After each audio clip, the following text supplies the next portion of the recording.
Allah.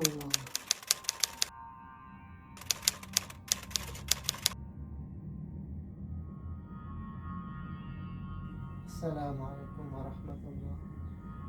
Assalamualaikum.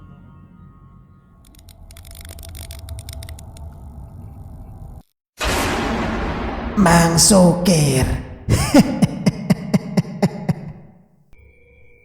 A'udzu billahi minasyaitonir rajim. Bismillahirrahmanirrahim.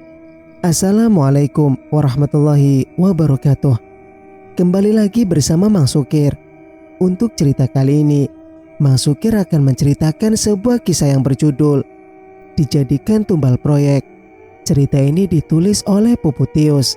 Dan bagi teman-teman yang penasaran dengan sang penulis, atau teman-teman ingin membaca koleksi-koleksi cerita dari Puputius, teman-teman bisa langsung kunjungi link yang saya sudah sertakan ada di deskripsi.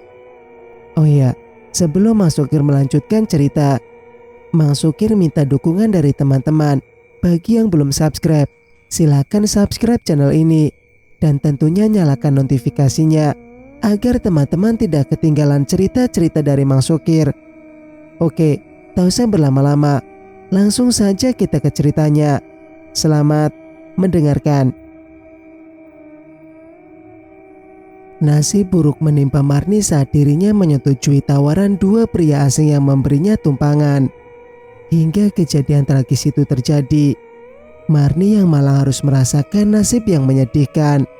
Tubuhnya dilempar ke dalam sumur, dijadikan tumbal oleh dua pria untuk proyek yang lama belum tergarap. Mereka tak menyadari bahaya apa yang terjadi. Kutukan Marni dalam sumur akan terus menghantui setiap manusia berjenis kelamin laki-laki.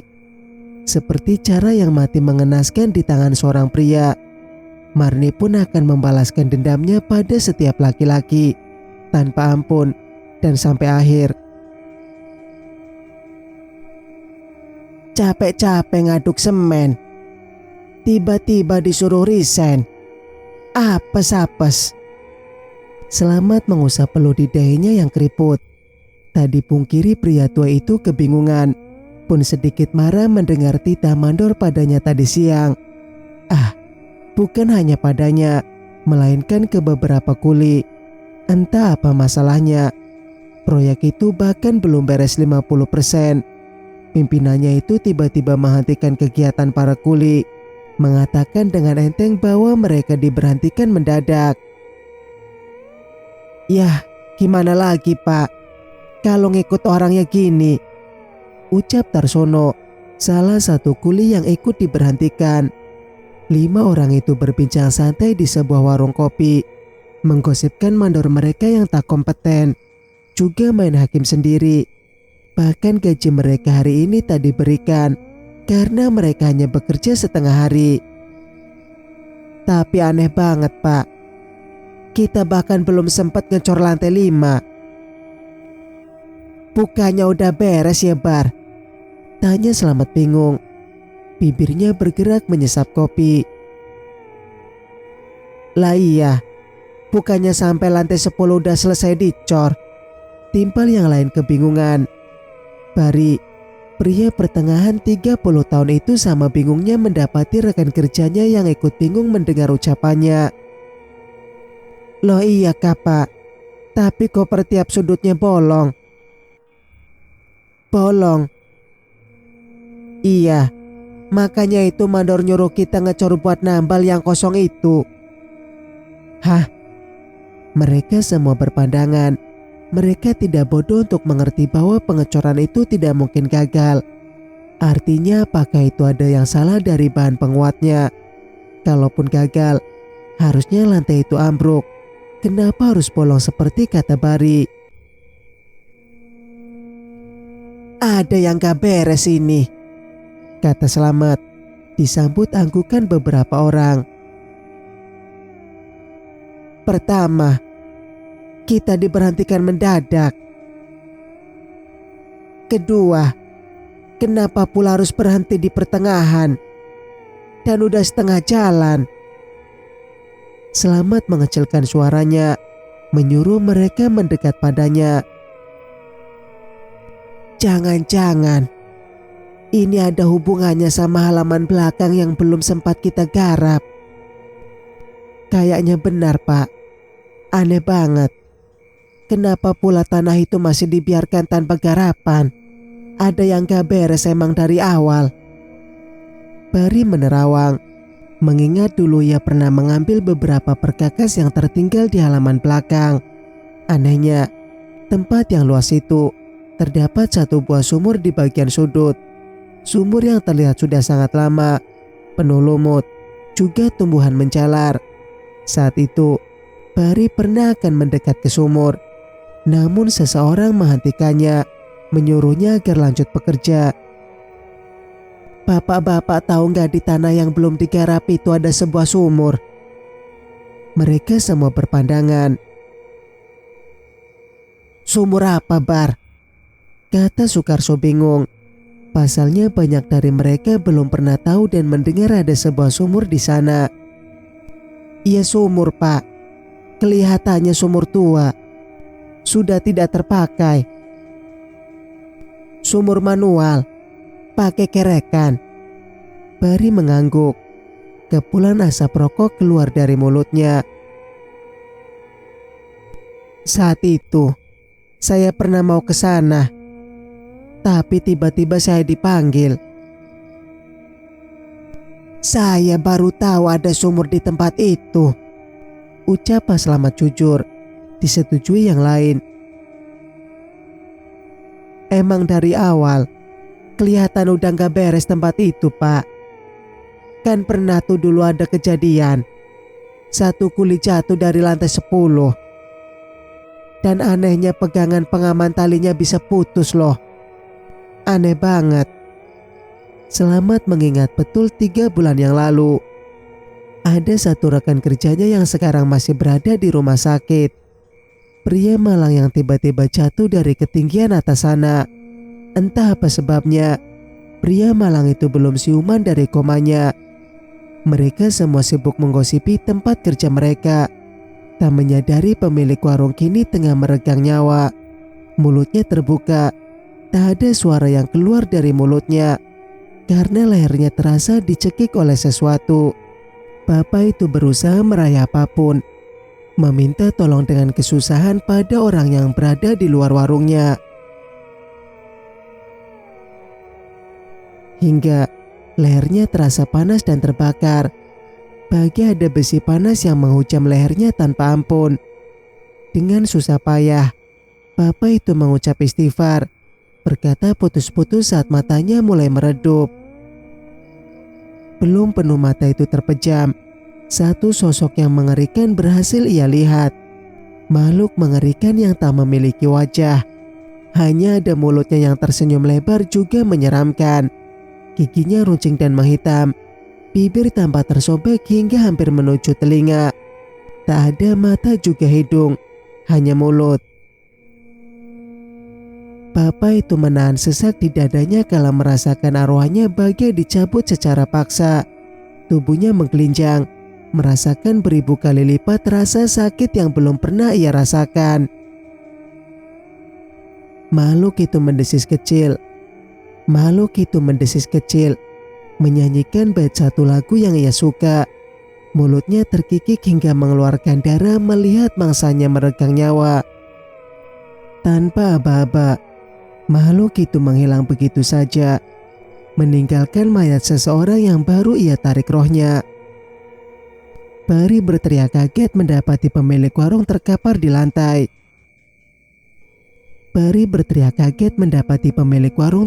di lantai. Tolong! Beberapa orang datang menghampiri. Sama dengan apa yang dilakukan Bari. Banyak dari mereka syok.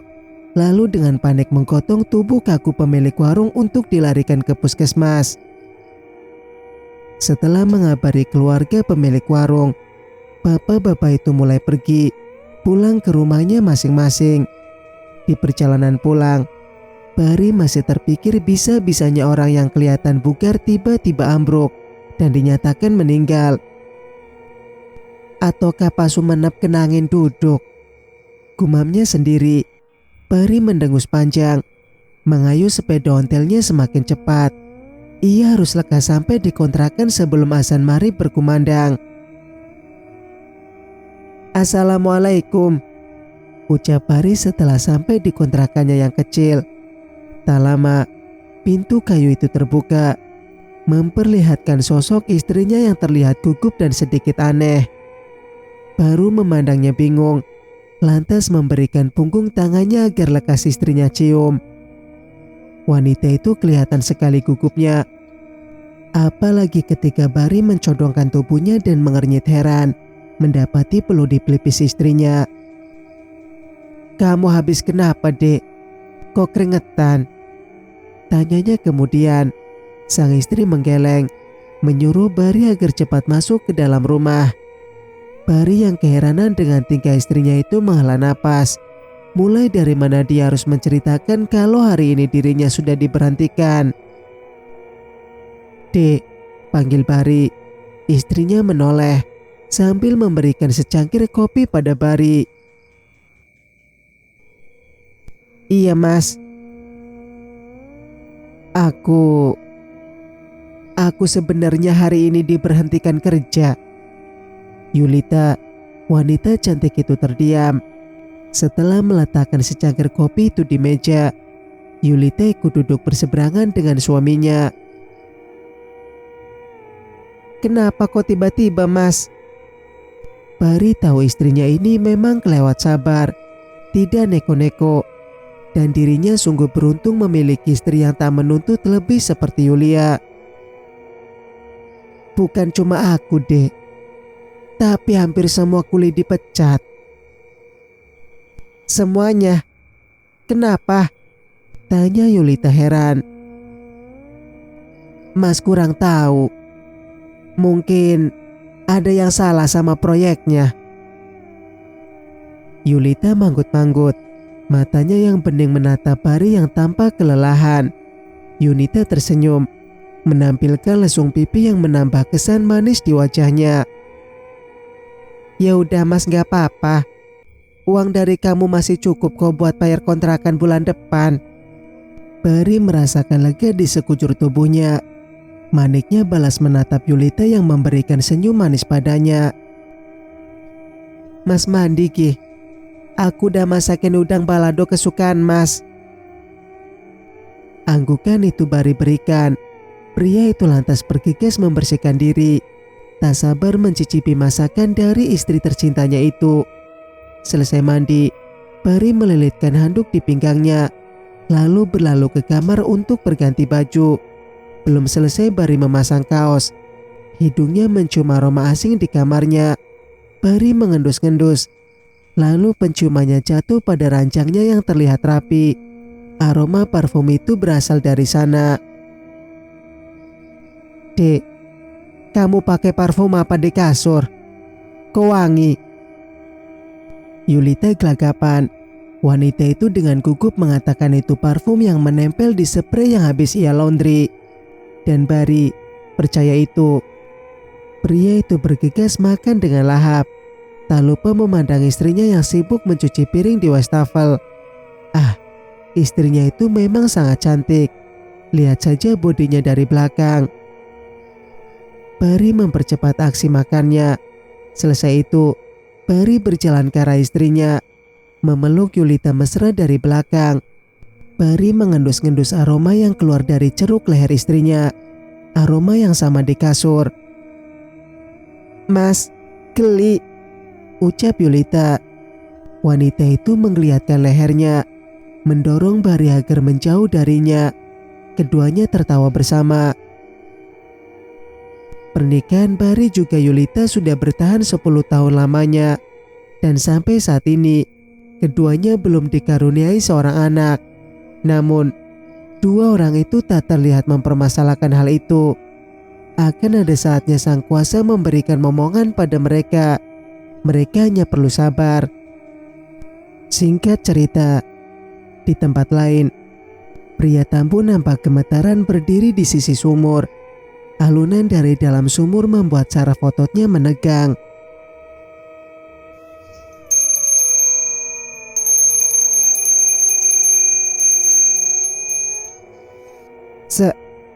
Sa saya membawa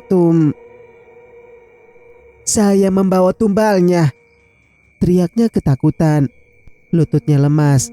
Pria itu jatuh terduduk ke tanah. Tenaganya dengan gemetar membuat karung yang sudah ia ikat. Matanya panas karena ketakutan. Air mata itu meluncur begitu saja. Apalagi ketika ia melihat dalam karung ada seonggok manusia yang sudah tak bernyawa.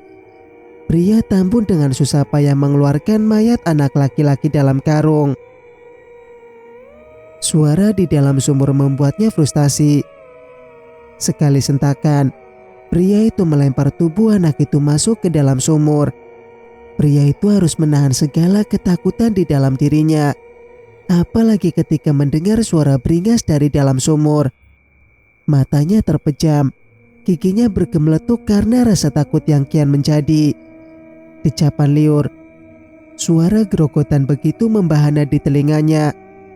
Seakan benar memaksa agar pria itu melihat secara langsung bagaimana makhluk mengerikan itu memakan anak itu dengan beringas. Hingga tak lama, tulang dari tubuh anak itu dilempar dari dalam sumur. Pria itu terkantuk, merasakan benda tumpul mengenai dahinya. Matanya membulat melihat beberapa tulang berceceran di luar sumur. Kakinya gemetar. Dirinya tahu itu adalah tulang dari anak yang ia lemparkan tadi. Dan itu adalah ucapan terima kasih dari makhluk dalam sumur yang mendapat jatahnya malam ini. Singkat cerita, hari berikutnya, Bari memutuskan mencari pekerjaan serabutan apapun itu. Setidaknya ia harus mendapatkan uang. Aku pergi dulu ya, Dek. Assalamualaikum. Yulita tersenyum usai mencium punggung tangan suaminya. Waalaikumsalam. Hati-hati, Mas. Bari mengayuh sepedanya, pergi ke salah satu tempat yang sudah dijanjikan oleh rekan kerja seniornya. Selamat. Pria tua itu semalam mengabari ada pekerjaan kuli panggul beras di pasar. Sampai di tempat yang sudah dijanjikan, Bari celingukan mencari sosok Selamat yang tak juga ia temukan. Bari terloncat kaget merasakan tepukan di bahunya. Pria itu balas menepuk punggung Selamat yang sudah mengusilinya. Ayo Bar ke sana. Ya lumayan kan dapat uang. Daripada diam di rumah. Ucap Selamat memimpin jalan. Bari pun setuju dengan ucapannya. Pria itu tak suka menganggur. Setidaknya dia bisa mendapatkan pundi-pundi rupiah dari pekerjaan ini. Keduanya kini mulai bekerja. Bari dengan semangat memanggul beras puluhan kilo di punggungnya, mengesampingkan rasa lelah dari tubuhnya karena mengingat istri cantiknya di rumah yang harus ia beri nafkah. Sementara itu di tempat lain, Mas, pelan-pelan aja. Yulita merasakan sekujur tubuhnya menggelincang merasakan kecupan seorang pria di sekujur lehernya. Gak bisa pelan, Dek. Kemarin aku udah buru-buru. Yulita tertawa kecil menanggapi ucapan itu. Setelah berhasil memasukkan sosok pria diam-diam di dalam kontrakannya, Yulita, wanita beristri itu dengan kurang ajarnya bermain di belakang Bari.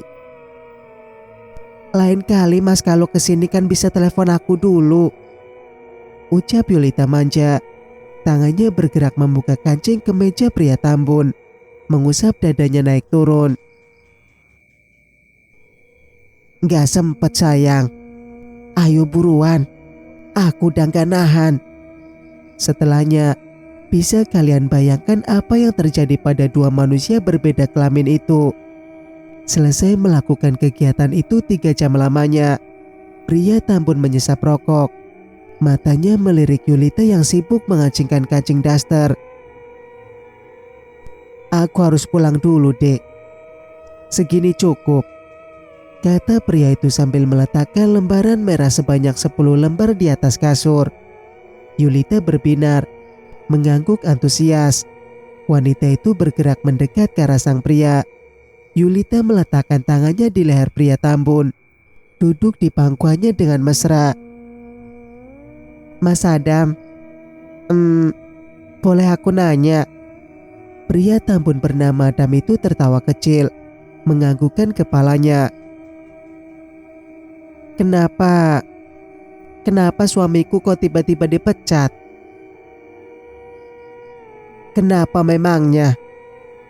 Kamu gak suka bari aku pecat? Kata Adam tak suka. Yulita gelagapan. Bukannya gitu mas. Aku cuma heran aja, ucap Yulita kemudian. Ini urusan kerjaan, kamu gak usah ikut campur, Yulita bungkam. Wanita itu melipat bibirnya, tak lagi berkata apapun. Apalagi ketika ada menyuruhnya menyingkir. Pria itu tengah mengancingkan kemejanya. Aku pulang dulu. Iya mas, hati-hati. Usai Adam mencium pucuk kepala Yulita singkat, pria itu keluar, mengendap-endap agar tak terpergok tetangga Yulita. Ada satu urusan yang membuat Adam harus mempercepat kegiatannya dengan Yulita. Adam menyetir mobil dengan gelisah. Mobil itu sudah berhenti tepat di depan panti asuhan. Adam menggigit bibirnya. Dengan langkah percaya diri, pria itu mulai membuka pintu mobil. Kakinya berjalan masuk ke dalam sebuah rumah. Loh, Pak Adam. Ibu panti terlihat mendapati seseorang yang dikenalinya. Dulu, pria ini sering memberi donasi pada panti asuhan ini. Dan tak lama dari itu, Adam mengadopsi satu bocah laki-laki berusia 4 tahun. Kejadiannya lama sekali, sekitar 5 tahun yang lalu. Silakan duduk Pak, ucap ibu itu mempersilahkan Adam untuk duduk. Adam begitu canggung, sudah begitu lama ya tak kemari. Sudah lama sekali Pak. Dan Dani apa kabar Pak? Sudah lama saya tidak melihat anak itu, kata ibu panti rumah. Adam tak kuasa merasakan degupan jantungnya yang menggila. Pria itu diam, tak juga menjawab pertanyaan ibu panti.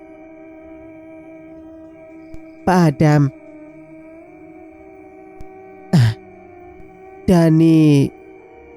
Dani sudah saya masukkan ke pesantren Bu. Ucapan itu berhasil membuat ibu panti berbinar. Benarkah Pak? Mulai kapan Pak? Keringat dingin mulai keluar dari pelipis Adam. Mulai sebulan yang lalu Bu. Kebetulan anaknya suka ngaji. Terus saya coba tawarin dia masuk ke pesantren. Alhamdulillahnya bocahnya nurut Bu. Bohongnya, Adam tak tahu lagi harus menjawab segala pertanyaan itu dengan apa, jika tidak dengan kebohongan. Alhamdulillah kalau begitu Pak. Memang sedari dulu saya percaya Dani akan jadi anak yang berbakti pada orang tuanya kelak. Adam menekuk ludah, pandangannya jatuh ke bawah. Terus Pak, kedatangan Bapak kemari. Adam mendongak, memperlihatkan senyum yang biasa ia berikan pada atasan. Senyum ramah yang membuat siapapun akan percaya. Apa boleh saya mengadopsi anak lagi Bu? Ibu panti mengerjap. Pak Adam ingin mengadopsi lagi. Anggukan itu Adam berikan. Ibu panti memberikan senyum tulusnya pada Adam. Tentu boleh Pak. Akan tetapi Bapak harus melihat beberapa anak. Dan semua keputusannya ada pada si anak ya Pak. Tentu Adam tahu semua peraturan yang harus ia lakukan ketika mengadopsi anak. Tidak akan mudah. Karena dia sudah membuktikan sendiri kejadian 5 tahun lalu saat Adam mengadopsi Dani. Beruntungnya Adam sekarang mendapat kepercayaan dari panti. Pak Adam bisa lihat, itu anak yang manis. Itu namanya Nairah. Ibu panti menunjuk beberapa anak yang sibuk bermain di pekarangan depan rumah. Itu lagi namanya Nafisah. Anak itu baru 1 bulan di sini. Pak Adam mau anak perempuan atau laki-laki? Ucap Adam tanpa ragu, dan matanya kini tertuju pada anak manis yang tengah duduk dan sedang mengusap kelinci. Bocah laki-laki yang mungkin berusia 3 tahun dan berhasil mencuri perhatiannya. Oh, itu namanya Leo, Pak. Anaknya pendiam, lebih suka main sama hewan. Usianya jalan 4 tahun. Adam tersenyum penuh arti. Langkahnya berjalan mendekat ke arah bocah kecil itu. Adam berjongkok di depannya. Halo, anak ganteng. Leo mendongak. Matanya yang bulat mengerjap lucu. Om, itu siapa? Nama Om Adam. Bocah itu menggeleng. Telunjuknya menunjuk ke pundak Adam. Dan Adam tak mengerti itu, karena setelah ia menolehkan kepalanya, tak ada apa-apa di belakangnya. Kenapa, nak? Tanya Adam kebingungan. Leo tak juga menurunkan tangannya. Kenapa Om bawa peliharaan di belakang? Tubuh Adam menegang. Ia kembali membalikkan tubuhnya. Namun lagi-lagi dirinya tak mendapati apapun di punggungnya. Mungkinkah Leo berhalusinasi? Kenapa mulutnya lebar banget? Ucap Leo dengan nada yang cadel. Bersambung. Nantikan kelanjutan ceritanya di video berikutnya. Mas Sukir pamit. Wassalamualaikum warahmatullahi wabarakatuh.